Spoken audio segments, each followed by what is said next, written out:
Hey everybody, what is going on? Hexlex here. I got another Master Duel video for you. Coming at you with an update to Azamina White Forest. We are actually including some of the very recently released cards in our new build here.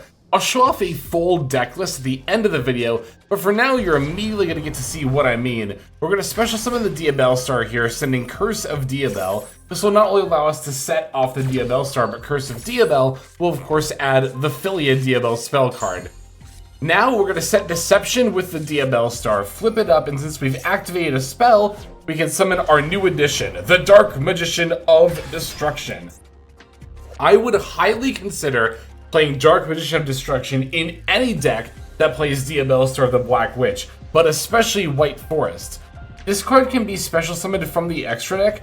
During the turn, a spell card or effect is activated by banishing any level 6 or higher Dark Spellcaster you control as a material. It does not have to be Dark Magician or a related monster. It does, however, search up a related Dark Magician card, which in our case is going to be the Gaze of Timaeus, a new quick play spell card, which will allow us to activate and then send away the Dark Magician in order to fusion summon the Red Eyes Dark Dragoon. This is why it's so important to consider this Dark Magician package for not only White Forest, but any deck that plays the Diabell Star, because if you begin your combo with Diabell Star, you can, in turn, in almost any scenario, then begin your combo with the Dragoon OMNI NEGATE towers up before you even reach 5 summons. We're going to activate Deception next. The next obvious point of comboing in our hand is going to be Witch of the White Forest in order to get to our White Forest cards, but if we activate it, we can't summon dark monsters from the extra deck for the rest of the turn. For that reason, I'm going to summon the Azamina Ilia Sylvia from our deck. I'm not going for Murushilago first, because we already summoned the Diabell Star, and I wouldn't have another Azamina card to put back to summon Ilia Sylvia. I guess I could have gone Murushilago for a free search, but I think it's kind of a moot point. Alright, so now we go LZ for the Sylvie. We can add the Witch of the White Forest, or Tails rather, which we can then send with the Rasila. Definitely want to make sure we add the Diabells here, because we already activated Witch. We can use the Tails for LZ. Sync that with the Rasila. That's going to get us the Diabell. And then we can activate LZ as well as Diabell. Diabell, I added back Curse of Diabell here, forgetting that I needed to keep it in there as a trap card. I would have loved to be able to set this and then use its actual onboard effect to destroy all face of cards my opponent controls, but we'll have to set it in order to summon the Diabells here, just to make sure that we're keeping a trap card in the graveyard to summon the Diabell Star Vengeance. We will, however, grab the Silvera off our last search, as well as the Morian, sending that off the Diabells to have some extra disruption set up. So by opening with, we have pretty much just Diabell Star plus the field spell here, the other cards being 2 Fulos and Curse of Diabell. So by opening the field spell plus Diabell Star, as you can see, we've ended on multiple OMNI NEGATEs. We have the Ilia Sylvia and the Dragoons. The Diabell can summon out the Silvera to turn everything face down. Diabell Star Vengeance can destroy a card and summon out the Poplar to go for Snake Eyes Vengeance Dragon. We got the Diabells with Destruction Protection, the Negate of Silvera, as well as the Morian also turning something face down. Now, our opponent's going to be on Mitsurugi, a deck that's actually pretty well poised to beat us. They're going to immediately lead with Wosu, tributing over our Dragoons, also tributing an Aramasa in hand. Now, they're going to try to use Magatama in order to destroy our Ilia Sylvia by tributing the Wosu. But you'll notice it didn't get destroyed because, again, of Diabells, since we control 2 or more Diabell monsters we control cannot be destroyed by our opponent's card effects. They can discard to add back the Wosu. I don't care about that. We are going to use our Negate here in a second, not against the Habakiri, but I'm going to wait for the Saji specifically. So they have 4 cards in hand. I know 1 is Habakiri and 1 is Wosu. So only 2 cards left to worry about, and we still have our back rows plus our Diabell monsters. They're going to go Prayers Tribute Habakiri, which is the last thing I wanted to see. I am going to use my Silvera to negate that, and I will give it my Diabell Star Vengeance to do it. I would have much preferred to gotten to destroy a card with Diabell Star Vengeance, but I'm gonna have to take what I can get here. They're gonna use Habakiri to add Murakumo, and their last card is actually gonna be Mirror, which is so highly frustrating. I went to summon out the Silvera here, and my opponent, realizing this, is actually gonna pivot and summon the Habakiri instead of the Murakumo. I think they were gonna summon Murakumo originally by tributing the Wosu in hand, but because they thought about it for a while during the actual game itself. We're still going to activate the Silvera effect here. We can also get the LZ, and they do get the Murakumo Search, but obviously they're not going to get to actually, you know, get to summon it. So they're going to add a copy of Ritual, and then activate Ritual, attributing the face-down Habakiri in order to summon out, I believe, another Murakumo, a second one from the deck, because they are on a Pura build. Thankfully, Habakiri already activated its effect, so it can't summon back here. And the Murakumo board wipe is not going to mean anything, because, remember, as long as we have 2 or more Diabell monsters, we can't get destroyed by card effects. And we have Diabells as well as Diabell, Queen of the White Forest. She also counts, even though we don't have Diabell Star of Vengeance anymore. That's why I was really fine giving up the Diabell Star of Vengeance for the Silvera. Opponent's going to go Battle Phase, we'll turn down their monster with the Morian, and I'm more than happy to pay the cost of Murakumo's effect. We can discard this last Fuelos in our hand. And that's going to do it. Of course, our Silvera gives our monsters double piercing, and with only 800 defense points, that Murakumo is not going to hold up well against our board at all. Alright, there's our first duel. A pretty good example of not only how to combo on turn 1, but also incorporating the new Dark Magician of Destruction. But let's draw off some more gameplay. For this next duel, we're going second against Canine Vanquish Soul. Always got to get in some gameplay against the current most popular deck and arguably most powerful deck on Ranked Ladder right now. Got a pretty good going second hand for sure. Opened quite a few hand traps here. Opponent's going to lead with Stake Your Soul, revealing the Holly Sue. I'm actually going to throw out Ash Blossom before Fuelos, because I already have plays in hand, even if I don't get any Fuelos draws. And I wanted to see if they had, like, Call By slash Cross Out slash possibly even Izuna to then, you know, use the Fuelos against. Or rather not have the Fuelos used against something like Call By or Cross Out.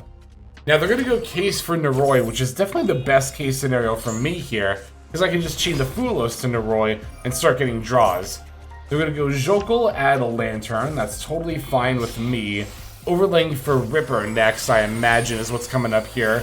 Which, again, is completely fine, because I don't have any delusions of, like, resolving in the Nibiru or anything. I just want to get some more card. Now, they end up not getting a Force Release here, and I don't... Oh, it's because it's in their hand already. We're going to see that later. They are going to set it. It's going to end up being on the field, face down at the end of the turn, but... They didn't search it there. Yeah, they're going to just summon out Lantern to Roy and then pass. Now here I'm going to lead with Imperm on Ripper, just so I don't have to deal with the negate. I pretty much assumed the face down card was probably Force Release, and sure enough, they're going to flip it up in response to the Esteller. Alright, so here is the Werewolf. And of course they also get to destroy a card here, so my Esteller is going to get destroyed. Yep, there she goes. But we can still special summon Sylvie. Sylvie F to activate, we can set the Woes. And then our opponent's going to use the Werewolf effect here. We're going to look at our hand, see Droll, Ash Blossom, and the Sinful Spoils the White Forest. They're going to take away our Spell or Trap card. But because Woes is resetting itself, that's all I need to be able to full combo here. I'm going to Sylvie add Tails, activate Tails to get regular LZ, non-Azamina. LZ of the White Forest, send the face down Woes to special summon. They're going to summon that Izuna that's in their hand, but that's totally fine, because I can just Ash Blossom, that way they won't be able to send a Lupus. Alright, so we even get the Esteller here as well. Here's the Izuna effect. Again, here's Ash Blossom, so no Lupus from them. And at this point, I'm pretty confident they don't have any hand traps in their hand left. So, we're just going to continue to proceed with full combo. I'm going to summon LZ, but I'm actually going to Fuse rather than using her as a synchro material. That sounds a little bit weird, but in order to pivot from the position I'm in now, I need to be able to get some more spell and trap cards. So I need to go Murushilago to get the Wanted for Diabell Star. I can send the Drone Lockbird for the Diabell Star. We can use her to set the Deception. Now we can send her away for the Dark Magician of Destruction. We can throw Dragoons on our board while we're at it, as well as adding the Gaze of Timaeus, of course, to be able to summon the Dragoons. Okay, so there goes the Dark Magician. Here's the Dragoons. Now, at this point, I'm going to use Wanted to get a draw, just to see if it gives me more direction on where to take my plays. Of course, just Ash Blossom, but I can use the Ash Blossom to tribute it for the Deception, and that's how we're going to add the Hallowed Azamina. We can use Hallowed Azamina, tributing the Deception in order to summon out my Ilias Sylvia. So now I have an OMNI Negate online. The Dragoons was already on the field, but I didn't have any cards in hand, so I need to be able to discard to negate a card or effect. But since I have the Hallowed Azamina back in my hand, now we can finally go for Rasila. You know, these White Forest monsters have been sitting on the board this whole time. But again, we have to summon out all of the dark monsters from our extra deck before we activate which of the White Forest. That's why I waited so long to actually synchro summon the Rasila. Also, again, I need to make sure that I was keeping, you know, maintaining my loop of spell and trap cards. I'm just going to go straight for the 2 Diabell Star monsters on the field. And we're going to have more than enough damage now to battle over our opponent's board and still get in over 8,000 points of damage. Also thanks to the Mover Shelago effect dropping the attack points of all my opponent's monsters. So yeah, that was a hand that didn't really look like it was going, you know, very many places. All we had was a Stellar of the White Forest, and our opponent was flipping up Force Release in response to our one play. A lot of decks would have just folded right then and there. But White Forest, as you can see, as long as you're keeping up that chain of searches, really is able to pull through in a lot of scenarios. Let's take a look at some more gameplay. Alright, this one was against a bit of a pile deck. We always love to see it. I love a good pile deck. My opponent's on 60 card, Fiendsmith, Mitsurugi, Yubel. Yubel is actually the core of their engine, or the core of their deck rather, with Fiendsmith and Mitsurugi being used as engines. Now here, as you can see, I did not open any plays. I'm going to keep Curse of Diabell in hand to send off like a Diabell Star if I top deck it, but yeah, not a lot of luck here. They're going to go opening for Beckoning, normal Beckoning, add Chaos. Go throw out Max C here, just in case they special summon, like go into Almirage or something. But they're going to chain Ash Blossom. Thankfully, we do have the Called By. But they're going to chain Mitsurugi Prayers. And here, I'm going to flip up Imperm. Now you might be wondering, well, why would I Imperm now if I didn't Imperm on the initial normal summon? That was intentional, by the way. I intentionally did not Imperm the Dark Beckoning Beast, because I figured my Imperm could get a higher impact negate later. I wasn't necessarily thinking a spell or trap card, but in this scenario, I will absolutely use my Imperm now on the Beckoning Beast, if only to negate the Mitsurugi Prayers is in the same column. And as a fun added bonus, now my opponent can't extra normal summon the Chaos Summoning Beast they added. Alright, there goes their Ash Blossom. So our Maxi is also resolving here, by the way. They're going to go with Engraver next. Adding the Tract. Activating Tract. They're going to grab Incantation? I was really confused when I saw this. Kreltar, the Incantation Originator. But this makes sense more in hindsight, knowing they're on Mitsurugi as well. But I saw this and I was like, huh? And they conceded and I was like, okay. Now, granted, it's not like I was totally out of options here, because I still had Woes set. So even if I can't Synchro Summon, I could still Woes for like a Sylvie, and then get a Sylvie search, and that would have let me have plays on the follow-up turn. So we were still looking alright there, but unfortunately it seems like my opponent really was out of stuff to do. Alright, let's go into this next game. Our final opponent for this video is going to be on Fiendsmith with Magical Musketeer. Not an archetype you see too often, but it's got plenty of Light Fiend, so it plays very, very well with the Fiendsmith engine. Going first again here, this time we only opened the Witch of the White Forest and no other starters, so we're not going to get to do Azamina or Dark Magician of Destruction stuff this game. However, the field spell does still represent full combo. Normally, I would have just gone for LZ straight up here, like adding her off of the field spell instead, but I have a bunch of extra spell and trap cards that I can send, so it's fine to begin with Sylvie in a scenario like this. Actually, to be fair, it's not really that different now that I think about it. So, I could have gone either way there, but, oh well. It doesn't really matter. Alright, here we're going to use the Diabell. We can use that in order to add back the Tales of the White Forest that we activated earlier. Because we activated Tales, we haven't sent it yet, and then reset it off its effect. So we're still going to get to do that here in a second. Gonna add Silvera to get a negate. Now we're gonna use Diabell, sending away the Tails to summon.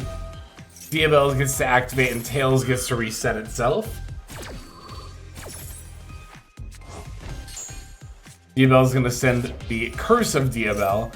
That of course is going to add Philia Diabell, which we're then going to use in order to add the Diabell Star of Vengeance. So yeah, even a board like this, which doesn't look nearly as impactful as our other boards, still has multiple points of disruption, right? We have the Diabell Star for Silvera, turn everything face down, Vengeance Pop plus Pop Lure into Vengeance Dragon, and then our back rows as well, which I'm going to protect with my Silvera here. First, I'm going to activate the Diabell Star Vengeance effect and summon out the Poplar. And then, of course, Silvera will tribute to negate as Chainlink 2. It's important that I did it in that order. We need to destroy as Chainlink 1 and then negate as Chainlink 2, because if we did it the other way around, our opponent's card would still resolve. Now they're going to go Link into the Vrains. I was really confused as to what deck wanted to actually activate this card, but Magical Musketeer really makes a lot of sense, because they really want their Musketeer Max to be able to resolve with no issue. They're only adding one spell card here, though. I'm going to end up activating the Poplar now to see if I can't bait out some interaction from them. They're going to use the Cross Domination they just added. But we can still use the Poplar as a fusion material here for the Guardian Chimera alongside Fuelos and the Sylvie. Now we can pop both monsters on the field as well as drawing a card. And of course, we still have multiple points of interaction on our board. We're going to go for triple tack in order to take control of our Diabell, but that's actually fine, because I can still go Sylvie, put back Poplar in order to summon, and then now whenever I want to summon out Silvera, I'm just going to flip up Woes in order to do so. Now, as I go for Fiendsmith's Lacrima, I was pretty confident they were going to try to, link and then go into Fiendsmith plays, and sure enough, it seems like that's what they were trying to do, as when I went to activate Woes to summon out a level 2, then synchro with the Sylvie for Silvera to turn all their stuff face down. They're just going to concede right there. So, alright, that's going to do it for our duels. Let me show you the updated deck list, and then we'll finish things off here. Okay, so here is my updated list for Azamina White Forest. The biggest change in the main deck is that we're actually up to 3 copies of Diabell Star the Black Witch. See, White Forest typically only played 1 copy, because while she was part of your combo line, you didn't actually need to open her because she's searchable off of the, well, the idea is that you would search Deception off of the LZ Azamina to then go into Murashilago, which grabs Wanted, which grabs Diabell Star. However, as mentioned, opening Diabell Star is actually something we want to do now, that we can go into the Dark Magician of Destruction and then add Gaze of Timaeus to begin our combo line with the Dragoon before we reach 5 summons, adding a very, very powerful means of insulation to our end board.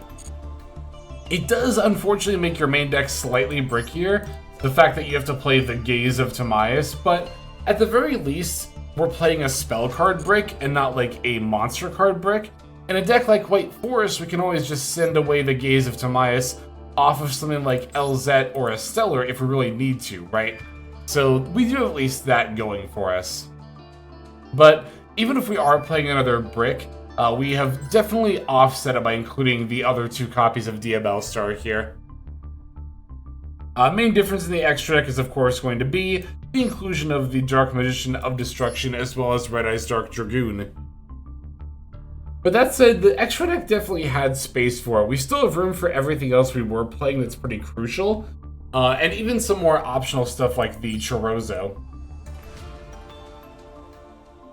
We do still have room for a decent amount of hand traps here. We've got 1, 2, 3, 4, 5, 6, 7, 8, 9, 10, 11, 12.